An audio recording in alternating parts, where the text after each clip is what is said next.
박스권장에서는 내가 종목 선정 능력에 따라서는 또 수익을 낼 수 있는 구간이니까 지금은 어쨌든 이제 투자하기는 좀 좋아지는 환경으로 분명히 바뀌기 시작했다. 저는 삼성에 대해서 망하는 쪽에 베팅하는 게 더 위험하다. 못 오르는 건 당연한 거예요. 당연한데 이 세 가지 악재는 언젠가 해소될 악재라고 내가 생각한다면 좀 버텨봐야죠. 자, 일단 금리 인상이 발표가 되고 연준에 많은 분들이 걱정했던 게 이게 또 큰 어떤 하락에 또 시작이 되는 거 아니냐 이거였는데 다행히 나스닥은 급등하고 있고 그보다는 못하지만 한국 시장도 어쨌든 조금 반등하고 있단 말이죠. 일단 현재 상황 좀 한번 이야기해 주시죠. 일단 이제 미국의 연준이 그 FOMC에서 이제 그 금리를 올렸고 이제 뭐 사실 굉장히 긴축적인 그 FOMC였다고 좀 보시면 좋을 것 같아요. 그래서 매파적이었다라고 해석하는 게 맞는데 그럼에도 불구하고 주식시장은 오히려 막 급반등을 했는데 뭐 요새 막 가장 화제되는 단어 중에 하나가 우리나라 뭐 이게 그 프랑스어죠. 빼타콤플리라고 미리 선반영했다 이런 얘기들 많이 하는데 근데 이번에도 그냥 정확히 맞았어요. 그러니까 미리 선반영을 했기 때문에 그런 뭐 미국의 긴축에 대한 악재가 나왔어도 주식시장은 오히려 뭐 환호를 했던 거죠. 뭐 이미 예상을 했다. 그리고 연준 의장의 발언을 종합해 보면 두루뭉실하게 얘기를 안 하고 명확하게 얘기를 했어요. 언제 금리 올리고, 그러니까 올해 연말까지 1.9%가 금리 목표치고 그러니까 매 FOMC마다 올리겠다는 거죠. 그리고 QT라 그래서 이제 양적 긴축도 뭐 하반기에 한다, 언제 한다 얘기는 많았는데 그냥 연준 의장이 얘기를 해버렸어요. 5월부터 하겠다. 예, 그러니까 원래는 악재거든요. 생각보다 좀 빨리 하니까. 그럼에도 불구하고 시장은 그림을 그려줬다는 측면에서 이제 예측 가능해졌다. 이제 연준이 드디어 고물가도 인정을 하고 그래서 금리도 얼마만큼 올리고 내년까지에 대한 전망도 했고 이러면서 시장은 아 이제 그림이 그려졌구나. 그럼 우리는 여기에 맞게 대응을 하면 되는데 주식시장은 사실 금리 인상을 미리 좀 선반영해가지고 1월 달에 나스닥이 한 20% 급락을 미리 했잖아요. 그래서 그런 것들이 좀 작용되면서 시장은 이제 불확실성 제고로 받아들였던 것 같아요. 그리고 이제 연준 의장의 당시에 이제 발언에서 주목했던 게 근데 저도 이제 그 보니까 그 막상 이제 금리 올리고 뭐 금리를 몇 번 올린다고 했을 때는 막 시장이 또 흔들리더라고요. 막 이렇게 급등락을 하는데 연준 의장이 이제 갑자기 그런 발언을 했죠. 경기는 걱정하지 마라. 예, 경기는 뭐 여러분이 우려하는 것처럼 망가지지 않는다. 단단하다. 미국 경기. 그러니까 약간 립서비스 같기도 해요. 그러니까 미국 경제에 대해서 굉장히 자신 있게 얘기를 해버렸어요. 그러니까 제일 우려하는 게 이런 여러 가지 악재나 금리 이렇게 올리면 또 경제에 좀 부담이 되잖아요. 근데 그럼에도 불구하고 연준 의장이 자신감을 피력했다는 게 또 이 투자자들의 마음을 또 사로잡았던 것 같습니다. 그리고 그 전에 FOMC가 열리기 한 이틀 전부터 타이밍도 되게 좋았던 게 유가가 폭락을 하고 있었어요. 당시에. 예, 그러니까 그런 것까지 맞물리면서 이번 FOMC는 어쨌든 뭐 악재는 맞지만 예, 시장에서는 악재 그냥 해소 정도로 받아들이면서 증시가 나스닥 기준으로 굉장히 많이 올랐다라고 보시면 좋겠고 그런 분위기가 이제 한국까지 조금 이어졌다라고 지난주는 좀 이렇게 보시면 좋을 것 같습니다. 네, 일단 뭐 러시아 디폴트 문제도 조금 일단은 모면은 됐죠. 뭐 사라진 악재는 아니고 이런 것들이 이제 한데 좀 버무려진 것 같기는 해요. 네.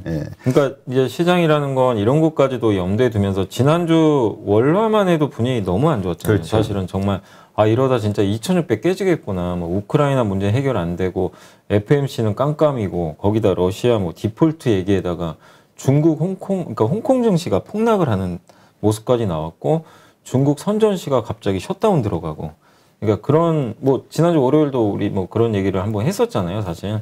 그래서 그런 불확실성들이 계속 노출이 되면서 그냥 증시가 얻어맞았는데 주 후반 들어서면서부터는 그런 우려감들이 좀 일부 완화되다 보니까 증시가 이렇게 좀 뭐 물론 원하는 만큼의 상승은 아직 안 나왔지만 시장이 좀 빠르게 지난주 후반부터 안정화된 게 아닌가. 그래서 악재가 이제 노출된 시점부터 좀 빠졌다가 악재의 강도가 완화되면서 증시는 좀 반등을 하고 있다라고 좀 보시면 좋겠습니다. 네. 일단 그러다 보니까 이제 또 시장 분위기라는 게 참 희한해요. 지난 불과 2주 전만 해도 열흘 전만 해도 2,500까지 무너지는 거 아니냐 걱정할 정도로 막 그런 하락 쪽에 쏠림이 또 강하다가 이제 또 이렇게 이런 좋은 날들이 이렇게 여러 날 되니까 이제 이거 주식 살 때 아니냐, 혹은 이거 다음 5월 FOMC 그때까지는 계속 올라가는 거 아니냐, 이런 기대감을 갖는 분들도 또 생겨나고 있어요. 네.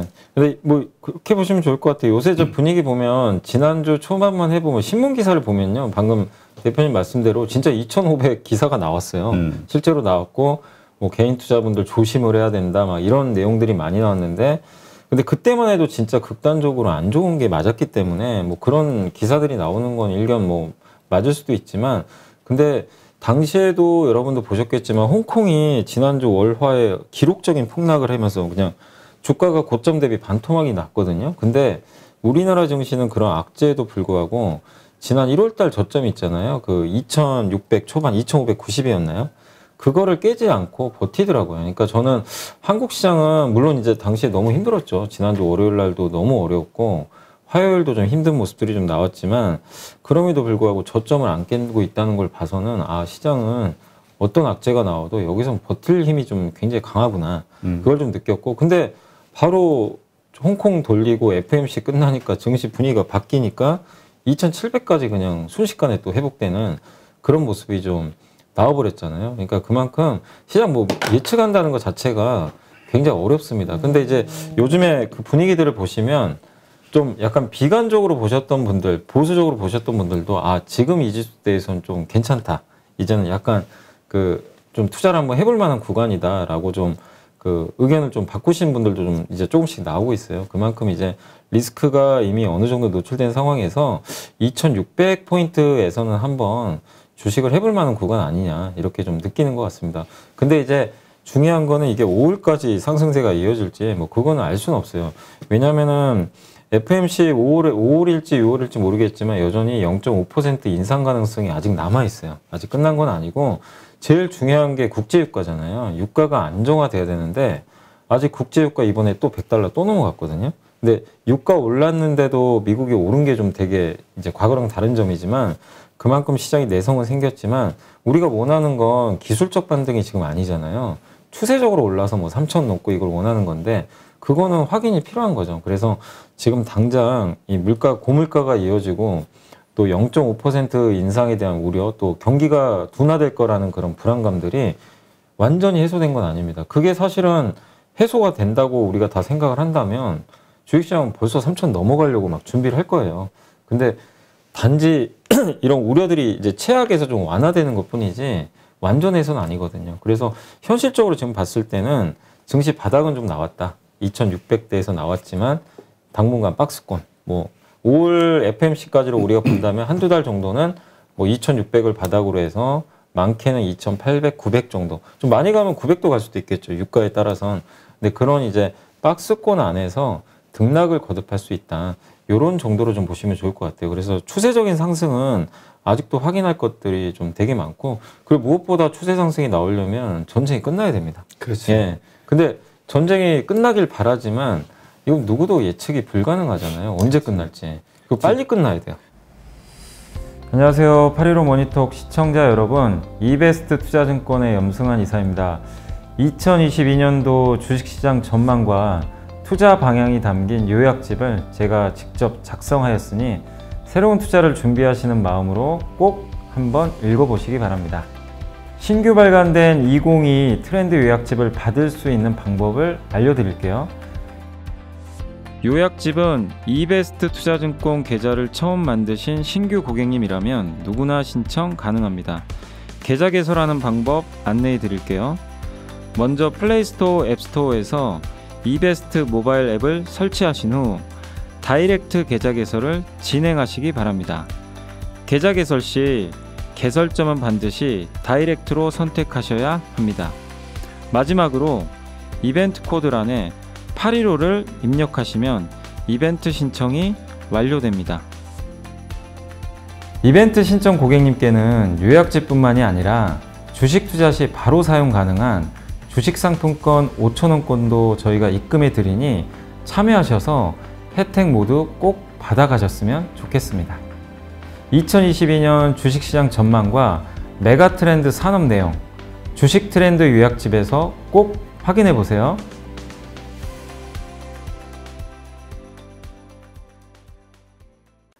뭐 내일 끝날지 네, 갑자기 뭐, 합의가 네, 되면 맞아요. 휴전. 근데 아니면 만약에 한 달이 걸릴지. 맞아요. 근데 내일이라도 당장 합의가 돼서 끝난다. 그러면 생각보다 굉장히 빠르게 가겠죠, 시장이. 근데 뭐 정말 지금처럼 계속 그냥 뭐 줄다리기 하면서 늘어지게 되면은 그냥 계속 고유가 이어지고 리스크는 그대로 잠재하게 되거든요. 그래서 증시의 하방 압력은 많이 낮아진 건 사실이지만 상승으로 돌리기 위한 그런 부분은 아직은 좀 부족하기 때문에 우리가 그냥 현실적으로 판단했을 때는 지금 시장은 그냥 박스권 정도 하단을 딛고 좀 올라가는 그 중간 과정에 있다. 그래서 지금 이런 구간에서는 여러분들이 이제 시장 다시 빠지겠지 이런 걱정을 할 게 아니라 이제는 이렇게 박스권으로 가게 되잖아요. 그러면 종목 선정만 잘하면 돼요. 그러니까 일방적인 하락장에서는 어떤 걸 사도 다 대부분 다 까먹어요. 근데 박스권장에서는 내가 종목 선정 능력에 따라서는 또 수익을 낼 수 있는 구간이니까 지금은 어쨌든 이제 투자하기는 좀 좋아지는 환경으로는 분명히 바뀌기 시작했다라고 보시면 좋을 것 같습니다. 네. 그러니까 이게 참 비관적일 때는 참 많은 이야기가 나와요. 아까 네. 어떤 분이 이런 글을 하나 올려주셨는데 삼성전자 어떤 곳에서는 망한다고 팔으라고 가족한테도 뭐라 그래? 아까 망한다고요? 잠깐 그 깜짝 놀라가지고 네. 야 삼성전자 언젠가 망할 거니까 가족한테 사라고 하지 말라고 그러라고 했다고. 근데 요즘 7만 원대 이거 희망 없나요? 이런 질문을 올리신 분이 있더라고요. 근데 그거는 이제 모르겠어요. 망할 수도 있겠죠. 뭐 누가 미래를 알겠습니까? 뭐 그렇게 따지면 애플도 망할 수도 있고요. 전 세계 어느 기업이나 다 망할 수 있어요. 실제로 뭐 진짜 지난 100년간의 미국 기업 역사를 봐도 그렇고 우리나라도 그 잘 나가던 대기업들이 망했잖아요, 실제로. 있기 때문에 뭐 삼성이라고 뭐 안 망한다는 보장은 없습니다. 저도 뭐 미래를 장담 못 하니까. 근데 현실적으로 망할 수 있겠냐 이거예요. 왜 그렇게 말씀을 드리냐면 삼성전자가 가지고 있는 포지션이 있잖아요. 지금 삼성전자가 1년에 50조 벌어요. 여러분. 그러니까 삼성전자가 앞으로 50조 번 걸 다 까먹고 대규모 적자를 보고 지금 현금이 100조 있거든요. 그거 다 날려먹어야 됩니다. 그러면 그런 상황이 온다면 삼성전자 망하겠죠. 근데 그럴 가능성이 있나요? 저는 현실적으로 생각했을 때 그런 일은 절대 있을 수 없다고 생각을 하고 정말 엄청난 글로벌 위기가 오거나 삼성전자 제품을 이제 아무도 안 산다. 예를 들면 이제 뭐 스마트폰 뭐 발열 이슈는 있었지만 안 사고 삼성전자 반도체도 아무도 구매를 안 한다. 근데 그런 일은 일어날 가능성이 거의 없어요. 왜냐? 삼성전자 반도체는 세계 1등입니다. 낸드, D램, 그리고 파운드리 세계 2등이고요. 이 가치가 없어질까요? 10년 후에도 20년 후에도 반도체 안 쓰실 거예요. 그러니까 저는 이렇게 되묻고 싶어요. 반도체를 앞으로 나는 사용 안 하겠다. 어떤 기계도 반도체 들어가는 거 사용 안 한다. 그렇게 생각하시면 그렇게 얘기를 하셔도 되는데 단지 그냥 요새 삼성전자 주가 안 좋다. 아니면 삼성전자 뭐 이런 GOS 이슈다. 그리고 뭐 파운드리 수율도 안. 근데 그런 이슈만 가지고 그냥 삼성전자 망한다고 생각하는 거는 저는 너무 그냥 이렇게 그냥 하나의 상상인 것 같아요. 그래서 뭐 기분이 안 좋으신 건 제가 이해하지만 우리가 정확하게 팩트는 체크를 해야 되잖아요. 그래서 반도체가 이렇게 앞으로도 많이 쓰여야 되고 전기차 타고 자율주행차 안 타실 겁니까 나중에? 거기 반도체 누가 되겠어요? 삼성 아니면 하이닉스 마이크론이에요. D램 만드는 업체는 세 개니까. 그게 바뀌지는 않아요. 근데 이제 이건 있어요.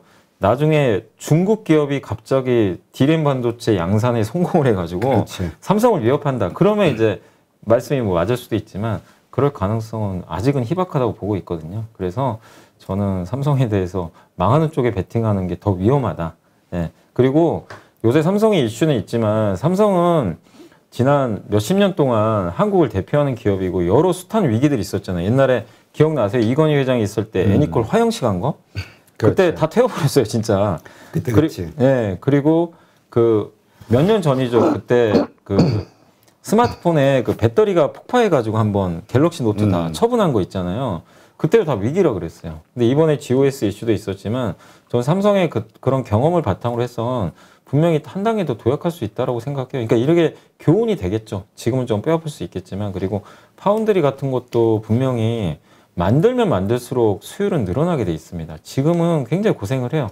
그래서 뭐 저도 안타까워요. 사실 삼성전자 좀 더 잘했으면 좋겠는데 너무 좀 짧게 보는 것 같고 막 이래가지고 삼성도 외부에서 막 평가들이 좀 안 좋은 건 사실이지만 애플과 자꾸 비교를 하니까. 근데 애플하고 비교를 안 당할 수는 없죠. 경쟁 기업이니까. 근데 애플은 3,000조 기업이고 삼성전자 이제 500조예요. 사실 덩치에서 차이가 많이 나요. 그러니까 삼성과 애플을 직접 비교하는 것도, 그러니까 애플 이렇게 하는데 왜 삼성 못해? 이것도 너무 가혹한 거예요. 아니 3천조 기업하고 500조 기업 비교하는 것 자체가 무리가 있는 거죠. 그래서 이 정도 가치밖에 못 받는 거예요. 근데 앞으로 성장할 여지는 남아 있잖아요. 예, 고쳐 나가면 되는 거니까. 그래서 저는 뭐 제 말이 틀릴 수도 있지만 저는 어쨌든 삼성전자에 대해서 좀 너무 망하는 쪽으로 생각하시는 건 아직은 좀 너무 이른 거 아닌가 이렇게 좀 말씀드리겠습니다. 그러니까 이게 시장이 불안하니까 우리 노이즈하고 예, 그 팩트하고 좀 구분을 해야 되는데 정확히 구분하셔야 돼요. 예, 노이즈가 참 많은 어려울 때는 참 그렇죠. 또 좋을 때도 마찬가지예요. 또 호재를 빙자한 노이즈가 상당히 또 많아서 또 손해를 보게 하는 경우들이 있으니까 잘 분간을 하셔야 될 것 같고요. 그 대표님 말씀 잘해주신 게 작년에 호재를 빙자한 노이즈가 뭐였냐면 애플카였어요. 그렇지. 현대차 기억나시죠? 저희도 얘기 많이 했잖아요. 너무 흥분하지 말자. 아무것도 결정된 거 없는데 된다고 해가지고 작년에는 난리가 났었잖아요. 근데 아직까지도 그 호재에 대한 기대감은 사라지지 않고 있어요. 사라지가. 근데 그건 현대차가 일단 접어버렸어요, 사실은. 그래서 일단 기대 안 하시는 게 사실은 맞습니다. 근데 사실 그 기대감으로 기아 작년에 참 많이 올랐잖아요. 많이 올랐죠. 그 다음에 이제 조정을 받고 있는데 지금 마침 또 기아 가지고 고민하시는 분이 기아 10만 원에 샀는데 과연 10만 원 다시 올 수 있을까요? 기다리고 버티면 될까요? 이런 질문 주신 분이 있어요. 그러니까 이게 자동차를 볼 때도 우리가 뭐 기대하고 팩트를 보면서 이게 예상을 해야 되잖아요. 지금 그러니까 우리가 이제 진단을 해야 돼요. 왜 자동차가 안 될까 지금. 우린 내용은 여러분도 저보다 더 잘하실 거예요. 신문만 봐도 다 나옵니다. 안 되는 첫 번째 이유 반도체가 없어서 반도체 공급 보정. 두 번째가 뭐죠? 러시아 비중이 좀 되잖아요. 기아가 한 몇천억 정도인 거야. 제가 알기로는 3천억, 4천억, 5천억까지인가? 아마 그 정도 만약에 최악의 경우에는 러시아에서 손실 볼 수도 있다. 이런 얘기가 나와요. 그래서 이제 그 두 가지 이슈, 그게 가장 좀 컸던 거고, 그 세 번째가 현대차 그룹이 도대체 전기차에서 지금 뭐가 보여준 게 있냐. 약간 여기에 대한 의구심. 왜냐면 판매가 잘 안 되는 게 아니라요. 뭐 품질은 좋은데, 아니 포드나 GM 같은 경우는 앞으로도 공격적으로 전기차 생산한다고 하는데 걔네들에 비하면은 기아나 현대가 너무 생산량이 낮은 거 아니냐 이 우려가 좀 있어요. 이건 이제 성장성에 대한 우려죠. 이 세 가지가 좀 맞물려 있어요. 근데 이 세 가지가 어느 것 하나 지금 아직 해결이 잘 안 됐잖아요. 그러니까 주가가 좀 못 가는 겁니다. 그러면 이제 올라갈 수 있는 방법은 명확해요. 이 세 가지가 완화되면 돼요. 아까도 제가 증시 분석해 드릴 때 뭐라고 했습니까?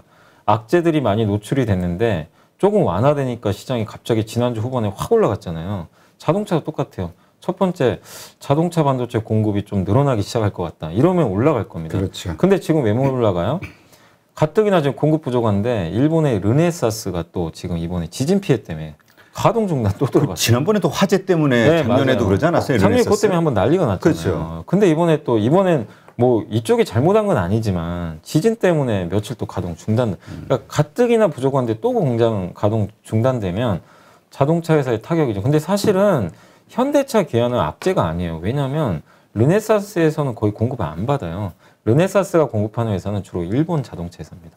영향은 없는데 시장은 이제 우려하는 거죠. 아, 가뜩이나 안 좋은데 또 이런 뉴스 또 나오네.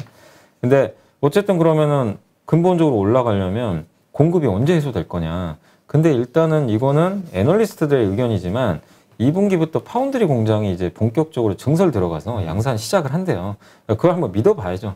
네, 지금 뭐 이미 빠진 상황에서 어쨌든 2분기부터 제대로 공급되는지. 그러니까 우리가 첫 번째로 확인할 건 그거고 러시아 전쟁이 빨리 끝나야 돼요. 어쨌든 투자 심리 면에서 현대 기아는 거기에 공장이 있으니까. 그래서 이게 빨리 끝나는 게 중요한데 저는 그건 반영은 됐다고 생각하는데 그게 어느 정도 해소돼야 주가가 좀 올라갈 거 아니에요. 그 두 가지가 있고 그다음에 전기차에 대해서는 이건 현대차가 하기 나름입니다. 근데 이번에 아이오닉 5가 드디어 인도네시아 공장에서 드디어 생산에 들어가기 시작했어요. 해외에서 처음으로 전기차 생산이 시작돼요. 이거 의미가 있어요. 그러니까 우려했던 게 너네 맨날 국내에서만 생산하면 어떡하냐. 그 비판들이 좀 있었어요. 그걸 잠재우기 시작할 겁니다, 이제. 그리고 미국에서 사회복지 지출 법안이 통과가 되면 어떻게 되겠습니까? 미국의 전기시장이 열리고 거기에 이제 현대차도 공장을 직접 지을 수도 있어요. 전기차 전용 공장. 그렇죠. 법이 통과 안 됐기 때문에 현대차는 급할 이유는 없는 거예요. 그러니까 이거는 약간 아직은 악재지만 언젠간 통과될 거 아니에요. 그러니까 제가 말씀드린 이런 세 가지 악재는 결국 시간의 문제거든요. 다 해소될 악재인데 언제 해소될지 지금 아직은 검증이 안 돼 있어요. 그래서 못 오르는 건 당연한 거예요. 당연한데 이 세 가지 악재는 언젠가 해소될 악재라고 내가 생각한다면 좀 버텨봐야죠. 이렇게 이미 반영을 했잖아요. 이 반영한 상태에선 좀 시간을 갖고 인내심이 좀 필요하다. 그래서 보유하신 분들은 여기에 동의를 하신다면 해소될 악재라고 생각하시면 가져가는 거고, 난 동의 못 하겠다. 그러면 지금이라도 정리하고 다른 업종을 선택을 하시는 것도 하나의 방법이고, 내가 이제 매수를 하려는 입장이에요. 자동차 분명히 싼 것 같아요. 뭐 싼 건 맞죠. 지금 PER도 낮으니까. 그렇지. 그래서 근데 염승환 이사의 말에 만약에 동의를 한다. 이건 언젠가는 해소될 있다. 근데 모르겠다. 지금 언제 갈지. 그러면 분할로 매수하는 것도 하나의 방법이에요. 근데 나는 그 시간이 아깝다. 그러면 그 세 가지 중에 하나라도 뭔가 해소되는 게 언젠간 보일 거예요. 그거를 기다렸다가 사는 것도 방법이에요. 그러면 좀 비싸게 사더라도 시간 낭비는 안 할 수도 있겠죠. 그러니까 선택지는 되게 많아요. 근데 그거를 선택하는 건 여러분의 몫이니까 그러니까 제가 미래를 어떻게 알겠습니까? 근데 저는 분석을 해서 이렇게 이제 제 의견을 말씀드리는 거고, 여러분들도 한번 어떤 생각을 가지고 한번 할지 직접 고민을 한번 해보시면 좋을 것 같아요. 네. 하여튼 뭐 기아뿐만이 아니라 현대차, 현대모비스, 부품주, 만도 네. 이건 뭐 이쪽 섹터 자체가 지금은 악재로 완전히 짓눌려 있는 상황인데, 예, 이거를 더 인내를 갖고 기다릴 것이냐, 아니면 딴 데서 수익을 챙겼다가 오르기 직전에 올 것이냐라고 생각하는. 근데 이게 사실 쉽진 않아가지고. 네. 근데 그냥 그거를 뭐 차트 보고 맞출 수는 없어요. 그러니까 제가 말씀드리고 싶은 건, 나는 시간 낭비하기 싫고 좀 비싸게 사도 상관없다. 그러면 아까 그 세 가지 악재 중에 하나라도 뭐가 해소되는 모습이 나올지 그걸 한번 좀 봐보세요. 근데 가장 주가의 키팩터는 뭐냐면 차량용 반도체 공급이에요. 그러니까 지금 이게 제일 중요해요. 작년서부터 지금 계속 이슈는 이거잖아요. 네, 이것만 해소되면, 맞아요. 공급단 문제만 해소되면 네. 좋아질 거야. 네. 근데 이제 한쪽에서는 아니 그게 안 되는 것도 있지만 정말 그것만 풀리면 다 좋아질까? 이 의심을 하는 분들도 이제 늘어나기 시작하고 있는 거예요. 네. 근데 왜 저는 그것만 되면은 어느 정도 레벨업 한다고 보냐면, 제일 문제가 뭐냐면요. 만약에 그 현대차 주가 빠졌는데 지난 몇 년간 현대차 엄청 안 좋은 거 아시죠? 왜 현대차 주가가 지난 코로나 전에 안 좋았냐면 차가 잘 안 팔렸어요. 제네시스도 미국에 내놨는데 안 팔려요. 경쟁력이 약해요. 신흥국에서도 잘 안 되고, 그러니까 현대차의 경쟁력이 굉장히 약해져 있었던 시기예요. 몇 년 전만 해도. 무슨 얘기냐, 수요의 문제예요. 저는 수요의 문제가 훨씬 더 심각하다고 봐요. 근데 지금은 현대차 지금 살려는 사람은 줄을 쓰고 있어요. 다. 전 세계적으로 사고 싶어 해요. 근데 아무리 내가 주문을 넣어도 못 받아요. 차를 못 받잖아요. 차가 없으니까. 그러니까 공급의 문제거든요. 근데 공급의 문제는 결국 공급만 해소되면 풀릴 문제고, 차를 아무리 내놔도 살 사람이 없어서 못 파는 거랑, 차를 그러니까 대기 수요는 많은데 차가 없어서 못 파는 거랑은 결국엔 큰 그림에서 되게 다른 문제거든요. 그래서 저는 공급 문제만 좀 해소된다면 분명히 좀 주가는 올라갈 수 있다라고 좀 생각은 하고 있습니다. 네, 알겠습니다. 일단 좀 긴 호흡으로 가야겠네요. 네. 네. 누구나 1시간 안에 200개 종목에서 좋은 종목을 고를 수 있는 그런 능력을 배양할 수 있도록 제가 도와드리려고 그렇게 하고 있습니다.